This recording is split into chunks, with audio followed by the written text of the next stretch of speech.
June 14న 80వ పుట్టినరోజు జరుపుకోనున్న Donald Trump America అధ్యక్ష పదవిని చేపట్టిన అత్యంత వృద్ధుడిగా నిలిచారు.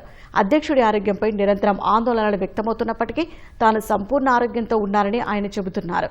13 నెలల వ్యవధిలో ట్రంప్ను మూడోసారి పరీక్షించిన వైట్ హౌస్ వైద్యుడు doctor Sean Barbabella commander in chief బాధ్యతలన్నింటినీ నిర్వర్తించడానికి ఆయన పూర్తిగా ఫిట్గా ఉన్నారని తెలిపారు. ట్రంప్ 107 కిలోలకు పైగా బరువు ఉన్నారని, నిమిషానికి 73 సార్లు గుండె కొట్టుకుంటుందని ఒక మెమోరాండం ద్వారా డాక్టర్ బార్బబెల్లా వెల్లడించారు. అయితే ఆయన బరువు తగ్గాలని వైద్యుడు సిఫారసు చేశారు. ఆస్పిరిన్ మోతాదును మరింత తగ్గించాలని, రోజువారీ శారీరక వ్యాయామాన్ని పెంచాలని సూచించారు.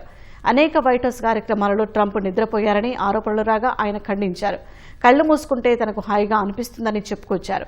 తన ఆరోగ్యంపై విలేకరులు ప్రశ్నలు అడిగినప్పుడల్లా ట్రంప్ తీవ్ర అసహనం వ్యక్తం చేస్తున్నారు. ఈ నేపథ్యంలో వైద్యుడి మెమోరాండం వెలువడింది. ట్రంప్ సంపూర్ణ ఆరోగ్యంతో ఉన్నారని చెప్పేందుకు ఈ నివేదిక చాలని వైట్ హౌస్ యంత్రాంగం వాదిస్తోంది.